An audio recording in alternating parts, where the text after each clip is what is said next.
umaga nga po sa inyo, no? Currently mga paps ay alas 6 ng umaga at ngayon nga ay July 31, no? So katapusan na nga po ng July at August na nga po bukas. Maya-maya niya mga paps September na, no? So feeling Pasko na naman tayo dito. Ngayon nga pong umaga, puntahan po natin itong na-acquire na right of way sa likod nga po ng SM Center Imus, no? Kung matatandaan nyo nga po, mga magdadalawang buwan pa nga lang po siguro yung huling vlog natin doon. Yung na-acquire na nga po na right of way ay ginagawa na nga po kasi matatandaan natin na nagkakaroon nga po ng bottleneck, no? Diyan nga po sa Naiya Imus Boulevard na daan, no? Papunta ng SM Center Imus. So ngayon atin pong silipin kung ito'y madadaanan na nga po dahil marami na nga rin pong nagrereklamo dyan, no? Dahil nga sa sobrang traffic, lalo na pag rush hour mga paps. Ang tindi ng traffic dyan, kaya ako noon pag ako'y nagpupunta sa SM Imus, ang ginagawa ko dyan mga paps, doon ako nagpa-parking sa yung pinakaunang parking sa bungad. Yung exit mo ay sa Nia Road. Kasi pag doon ka nagpark sa likod mismo ng SM Center Imus, no choice ka na kung hindi ang labas mo talaga ay pa Imus Boulevard or Alapan. Doon ay may i-stuck ka na sa traffic, no? Kaya ako pag nag-SM, doon lang ako nagpa-park sa yung unang parking lot nila, yung may guard papasok, para pag palabas na diretso Nia Road ako dahil mas mabilis nga po doon. Compare mo kung doon ka sa likod na ang labas mo ay sa Alapan or pa Imus Boulevard, ay tiyak na may ipit ka sa traffic dahil na nga po doon sa bottleneck, no? Dahil from galing sa malapad na kalsada ay bigla nga pong ninipis papasok dyan sa Alapan or sa Imus Boulevard. So anyways, atin nga pong puntahan ngayong umaga para makita naman natin yung sitwasyon.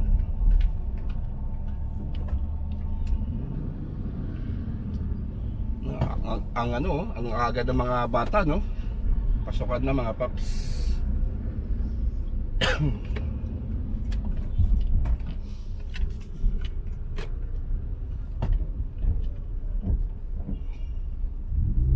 So ito nasa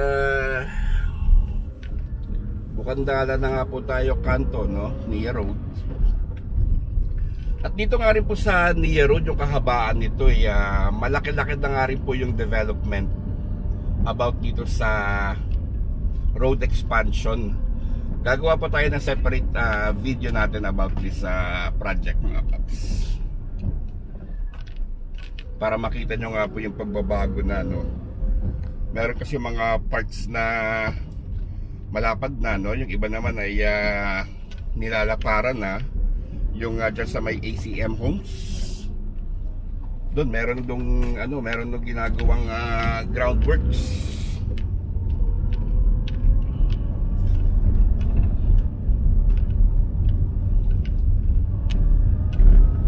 At dito nga kung mapapansin nyo, kaya sa harapan natin ay tiyatakpan na nga po yung kanal. Ilalagyan po yan ng culvert para gawing kalsada. Yan yung nasa gawing kaliwa natin. So soon lalapad na rin itong kalsada dito, no, sa Nia Road. Dire-diretso na nga po yan hanggang Tokwahan, Kalsadang Bago, palabas ng Antero Soriano or Centennial Highway. Okay, so ito na nga mga paps, nasa SM Center Imus na tayo. At nalalapit na nga po yung sinasabi natin na road expansion, para hindi na nga po mag-cause ng bottleneck dito papasok ng Imus Boulevard or Alapan.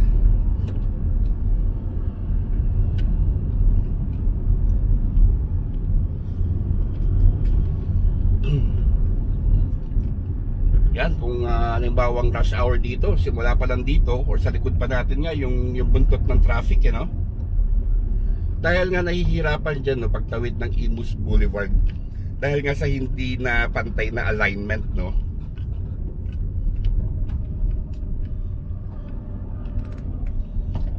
So ito na mga paps. Ayun, no, pwede na rin pala siya daanan mga papi. Yun. O, at least makakatulong talaga to, no? Lalo na pag natanggal na yung mga yan yung nasa harapan natin. Yun, no? So later on na-explain natin mga paps, no, yung pagbabago dito dahil nga po yung dyan sa bandang kanan na yan, dyan nga po nagkakaroon ng bottleneck, no, dahil nga sa papasok dyan sa Imus Boulevard kung saan may nakaharang nga po dyan sa harapan na mga yan, yung mga maliliit na parang ano ba yun, mga tindahan, no? So ngayon ito, kapantay niya talaga yung Imus Boulevard, oh.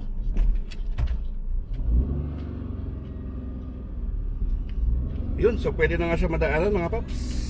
Though konting ano pa po, konting linis pa doon, ano, dahil tatanggalin pa nga yung mga pang pipe laying na yun, eh. Sige.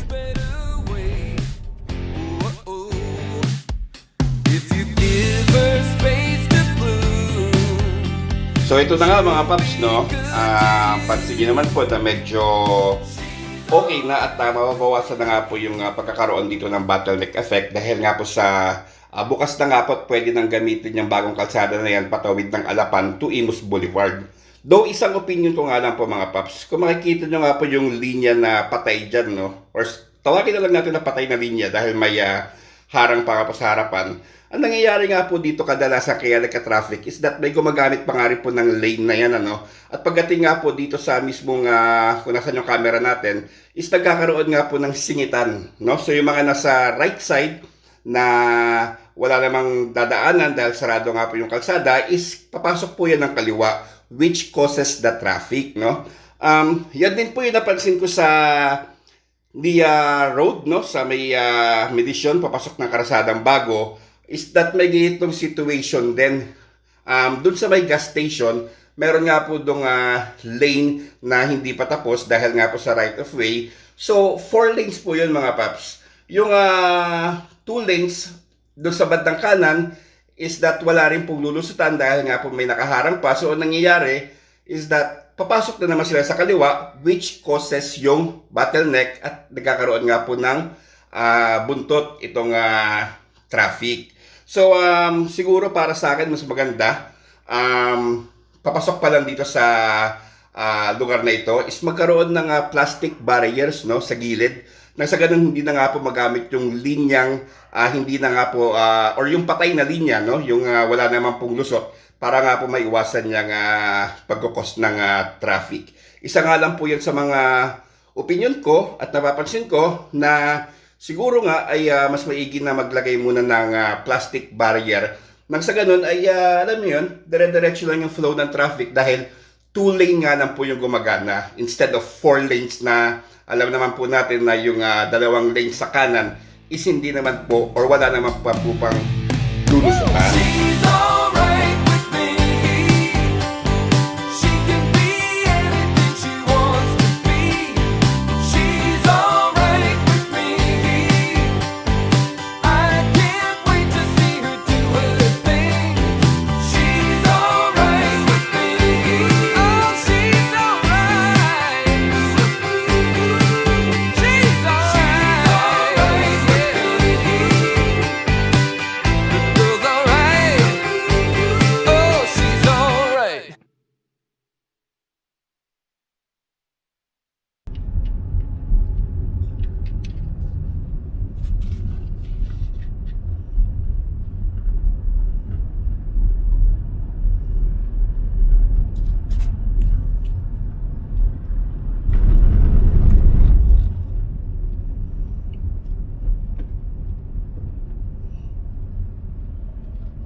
So, yun nga mga paps, no. Nakita niyo naman po na nadadaanan na nga po siya, no, pa isa-isa.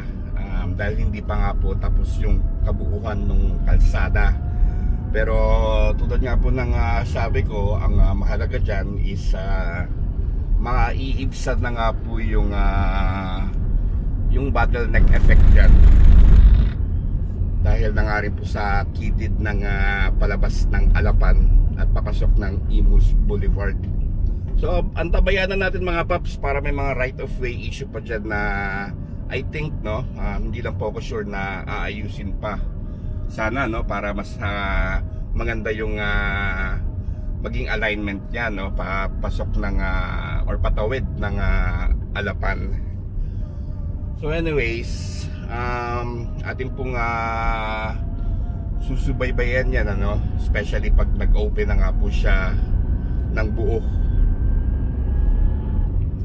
So ito, nasa Imus Boulevard na nga po tayo ulit mga paps. Ipinakita ko nga lang po sa inyo itong kalsada dyan nga po sa likod ng SM Center Imus, para malaman nyo nga rin po na bahagya nga po pwede na siyang daanan So again, good job nga po sa mga namumuno dito sa atin sa Imus.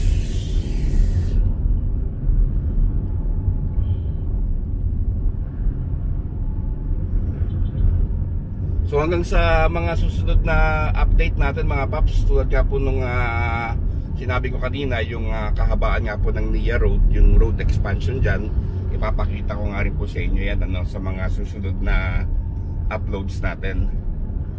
So hanggang dito na nga lang po mga paps, at maraming salamat nga po.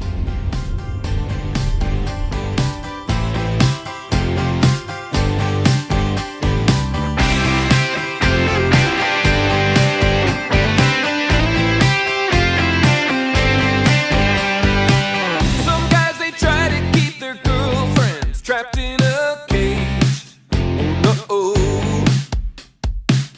But mama taught me, she said, son, there's a much better